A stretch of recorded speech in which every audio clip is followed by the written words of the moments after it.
Bruce, you've been a long-time focuser and a long-time meditator. Do you want to maybe share some of this history? Well, yeah, I mean, obviously, all of us have long, complicated histories in our spiritual lives, but the piece of my own personal history I'd like to share because it's most relevant to my thoughts and understanding of how one puts the idea of focusing or felt sensing together with meditation. I think understanding something about my personal history about it would be helpful to kind of set the stage for what it is I really want to say. Back in 1999, I went to a 10-day meditation retreat, and it was a Vipassana retreat. And somewhere in about the fifth day of that retreat, I said to myself, gee, I wonder why I'm not doing more focusing these days. Because focusing by that time had been my love for decades. And yet somehow it had kind of gotten lost as well as the meditation. And I began to have a sense of the relationship particularly between Vipassana and focusing. And then I remembered a story that actually continues after that meditation retreat, because I wrote to Gene Ginlin because I had remembered a story of a piece of a conversation he and I had in which we were talking about the kind of, I don't know, ordinary thing we would say to people when we did focusing workshops, which was, please don't get focusing all mixed up with other things.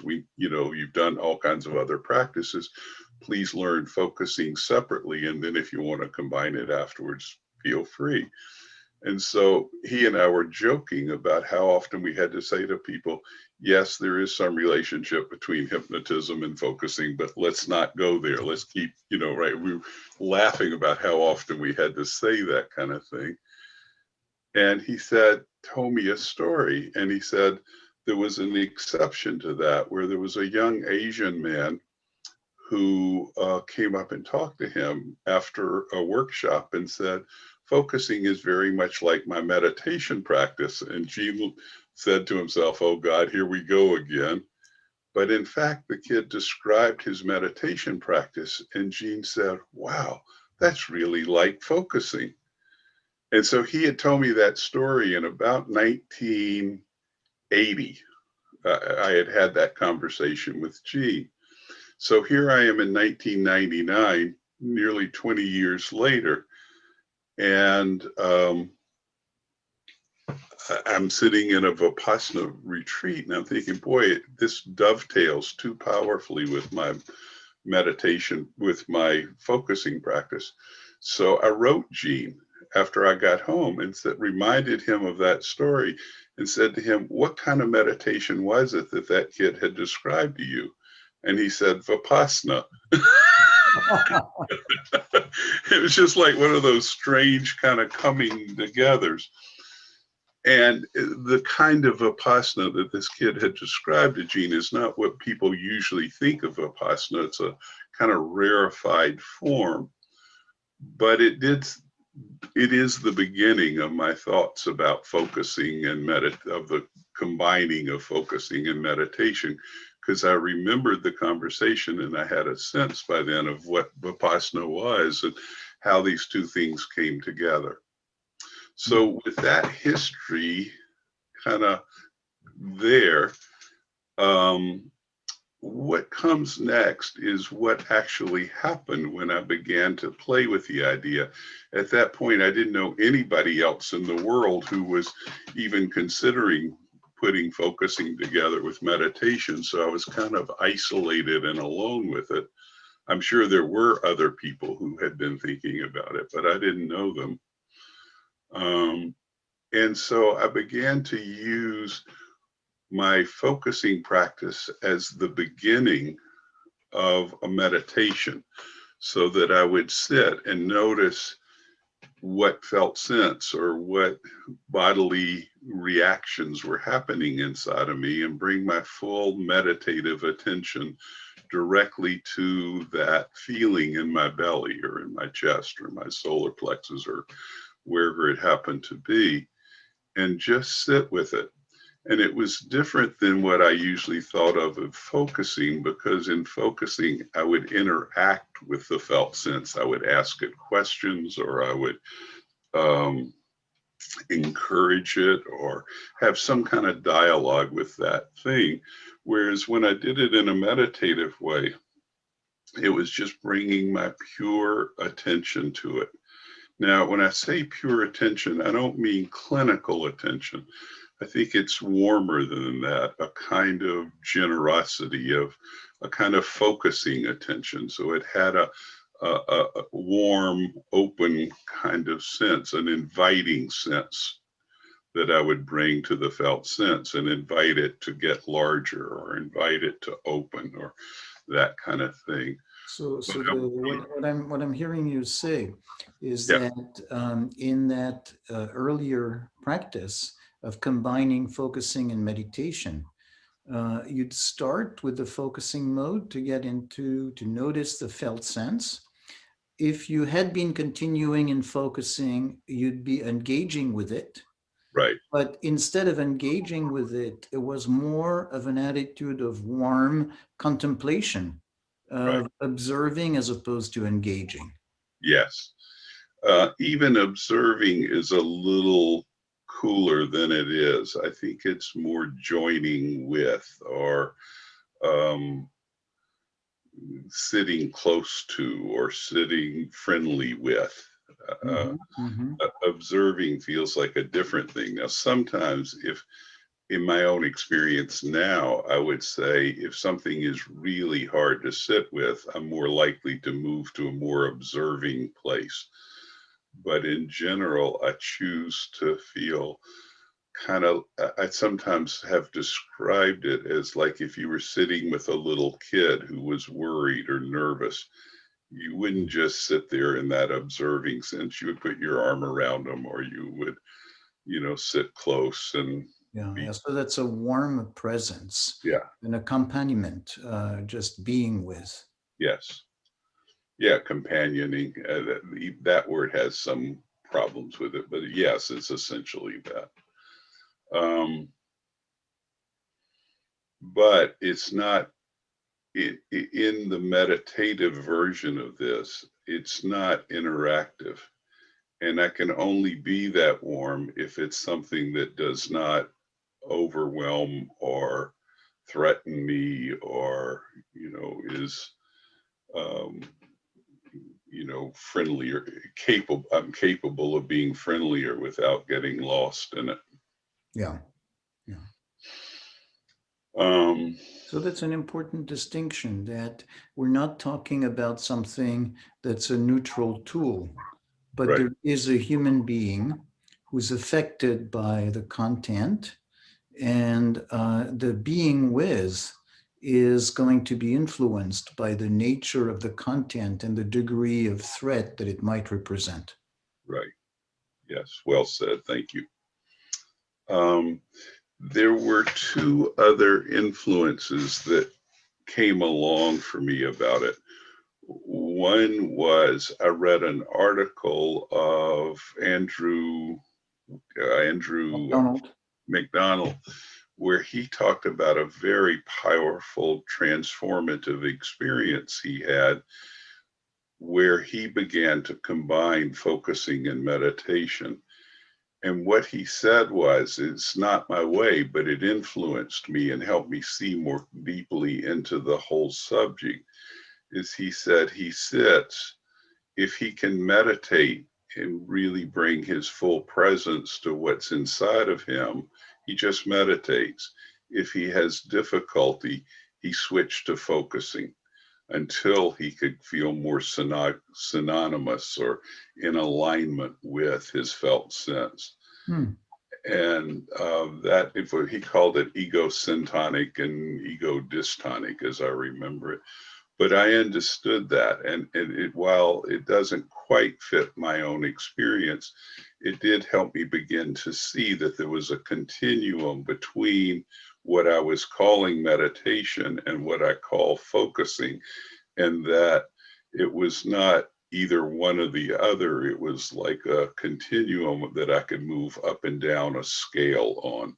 Yeah, so there's a notion of continuum, and there's also a notion of defining the nature of the interaction or defining the nature of the being with. That's Mhm, going to be on a continuum between sitting with, mhm, companioning maybe, or that warm presence uh-huh, versus the more interactive exploration. right. Yeah. And so, in essence, the practice that we're talking about essentially became my meditative practice. It also, therefore, influenced much of what I had thought of as focusing, right? So, meditation became part of my focusing simultaneously with focusing becoming part of my meditation. And Mhm. so, differences began to shift more about what was happening inside of me made a bigger difference in what I did than did whether I had chosen to do focusing or chosen to meditate to begin with. Yeah, The yeah. content influenced my approach. Um, Let me see. And then there was one other kind of thing that had a lot of influence on me about this. Wait, I had it clear in my mind. What began to happen was I began to share this meditative process that I was doing with a few other people who I thought would get it. Some of were people in the focusing community, some of which were just meditators, but who had a similar orientation to meditation as I had had. And I began to see that it was a shareable process. And so about 4 years ago, I think now, I formed a small meditation group. I had been teaching meditation at a Zen center for about 7 or 8 years, or leading a group and doing some teaching, but mostly leading a group there.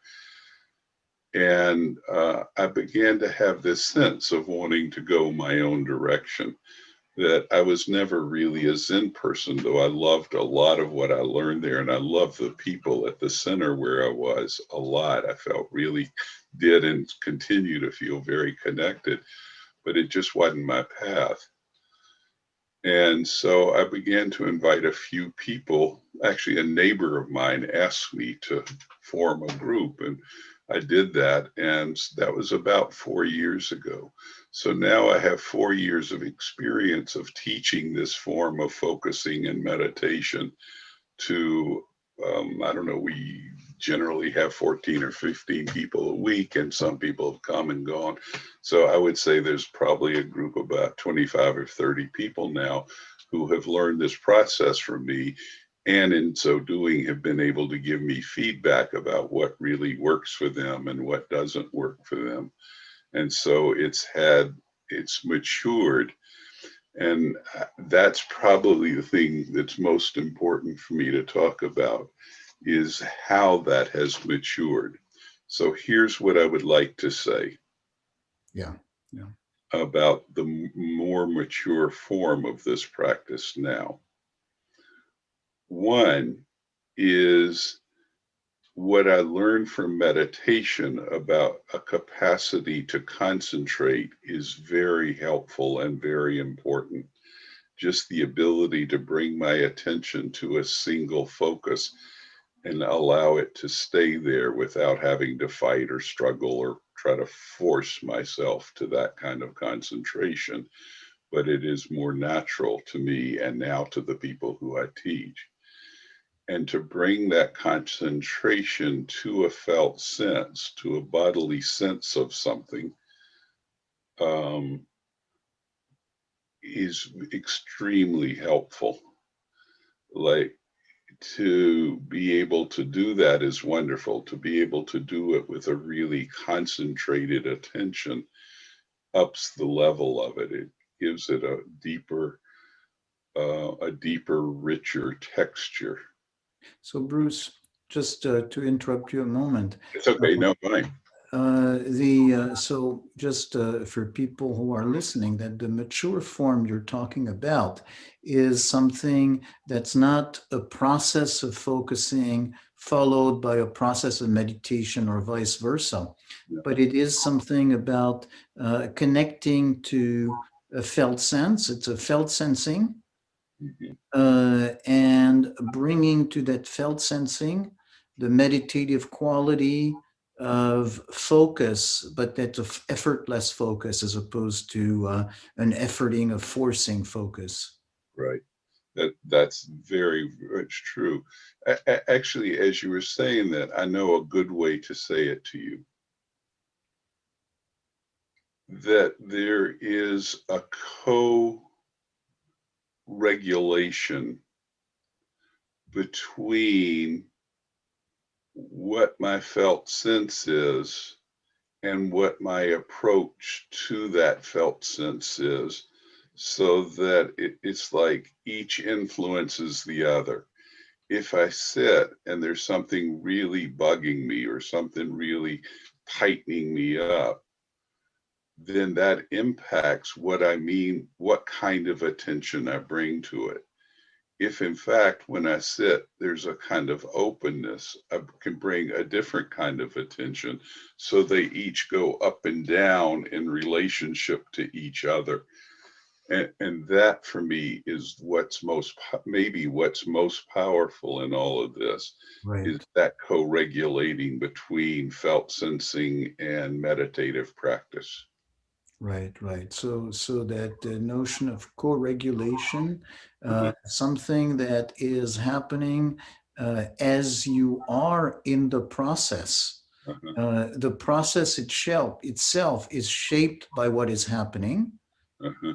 It's not, it's not planned exactly how it's going to come about. Um, It's interesting. I'm a little worried about that word. I think it's not co-regulation. That sounds different because I know that word in so many other contexts, like health. I think it's something more like uh, codependency. No, mhm. even that has its own other meanings, doesn't it? It's a co variance. Dance, could you say a dance of the two prides of the? Dance is a perfectly good way to say that. Yes, it's a dance between the felt sense and how I approach that felt sense. Mm-hmm, mm-hmm. Yeah, Uh, so just I'm going to repeat that. It feels very powerful. The dance between the felt sense and uh-huh. how you approach the felt sense. Yes. Yeah. How we establish a connection, how I establish a connection between the two inside of myself really defines what I mean by a felt sense meditation. Mm-hmm, mm-hmm. So that's a moment of being with the felt sense in a specific way that's going to vary Right. depending on the felt sense. Right. Yes.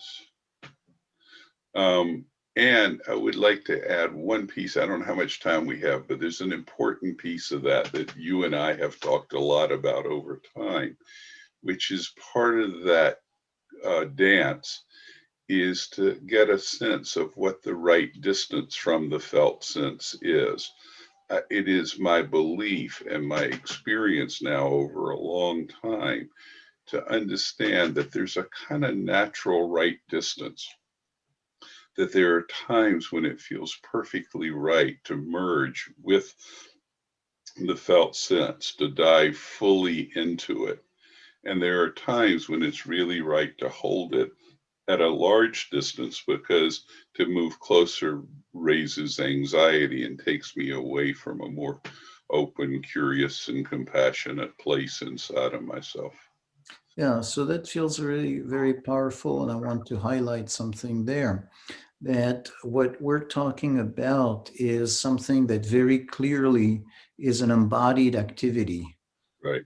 And embodied is feeling in your body the sensations, the felt sense, and possibly the emotions that this brings up. Yeah. And so the notion of distance is also an embodied distance, even if in some ways we're talking about it figuratively. But Right. that with intensity comes also the need to act on the distance, to maybe regulate the distance, that there is, that dance involves finding the distance from what is the felt sense. Right. You're right. And to make that a little sharper, that part of what I mean by distance really is that if something is really threatening, it is more like a more neutral observing of that. Whereas if something is warm and welcoming, I'm more likely to join with it, reduce the distance dramatically. So I think that might be helpful if I were listening to hear that difference. So if something is uncomfortable, it is better for me to get greater distance, meaning be a little less friendly and a little less open and really wait until I can relax into a friendlier connection Mhm. rather than trying to force it. Yeah. I do have one other thing to add, Serge, that's kind of off the trail that we're on, but I think has some importance, is that you had an influence on all this. I had really, at a point early on where you and I began talking about this, really not described to anybody what I was doing, that who had a perspective, who was both a focusing person and a meditation person, and who knew what other people were doing. So my early conversations with you about it really influenced me and encouraged me. And I would like to acknowledge your influence about that, because it did. It encouraged me. You had said to me once, I think this is kind of unique what you're doing. And that was helpful because I really didn't know. I knew that there were other people out there exploring this territory, but I didn't really get it. But I trusted you had, and that you talk to a lot of people in that way. So it really was an encouragement to me, and I just want to acknowledge that. I really appreciate your saying so.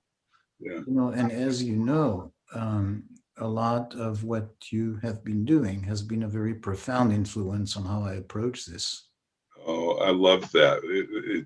I love that we have been helpful to each other in that way. Yeah. That's a good thing. Okay, so you have any other questions? I Just probably could go. as you come to the notion of distance, Uh-huh. I think there is an implied observation, or an implied point that there is an observer. And so that there is, an observer who can be either a relatively detached observer or a much warmer and connected observer. But so there's different selves or Yeah, different parts. yeah. I would actually say that there is a sensing part of myself which senses what the right distance is and senses what the right relationship to what my felt sense is, and that has evolved over time since I've been doing this now for a couple decades. It's like there has been an evolution of a sensing part of myself that just knows how to form myself in relationship to whatever it is that's inside of me.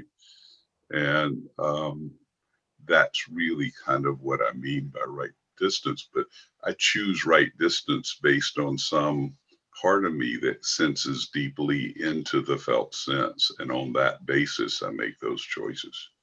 Yeah, yeah, Okay. yeah, yeah. So that there is the part Mhm, that is experiencing the felt sense, mhm, and a part that is noticing that experience mhm, and is dancing or moving to mhm, find the right distance from it, mhm. which is going to include the warmth or relative detachment, Right. but it's also going to include whether there is more of a sitting with or more of an active exploration, more of a curiosity and of wanting to let it move. Absolutely. That's well said and fits my experience pretty directly. Mm. So let me just take a minute and see if there's something Yeah. else about all that that seems important to say, because there are so many aspects of it that, trying to talk about it in 20 minutes or 30 minutes just won't cover. But let me just see if there's something really central. Yeah, there is one other thing I would like to say about it. I love sitting Vipassana. I found it a wonderful practice and have nothing but good things to say about it. But what the combination of focusing in that kind of meditation has offered me is a much more in the moment way to approach life as a whole, not just meditation or not just a practice that I think on a day-to-day basis that something has shifted in me that allows me to bring a deeper part of myself to all my experience because it's become essentially habitual now to kind of keep a running log of what my felt sensing is in a given moment and to be able to figure out how to pay attention to it. So this practice has become more of a daily thing than I felt like Vipassana offered me. I know people who have sat Vipassana for decades and decades, and it certainly has been extremely helpful to them, but it doesn't always translate so well in their day-to-day lives. It's more like they have a meditation practice and they're in a meditative state or they're back to being themselves. I feel like those walls are crumbling inside of me over time, and that the difference between when I'm meditating, when I'm focusing, and when I'm just being in the world is starting to dissolve at a pretty fast clip. And I think that's an important part of this. I think it has advantages in that kind of way that other meditations are much slower to translate into everyday life. Yeah, yeah, because there is that built-in interaction or dance with the quality of interaction and the nature of interaction, so that everyday life is more on a continuum with that, as That's opposed to being something separated from that. right. And I would say that the reports I get from people who have kind of joined me on this trip, they would say very much that, would want me to say that about their experience, that it's become a part of their everyday life in a way that has been really meaningful. Mm-hmm, mm-hmm.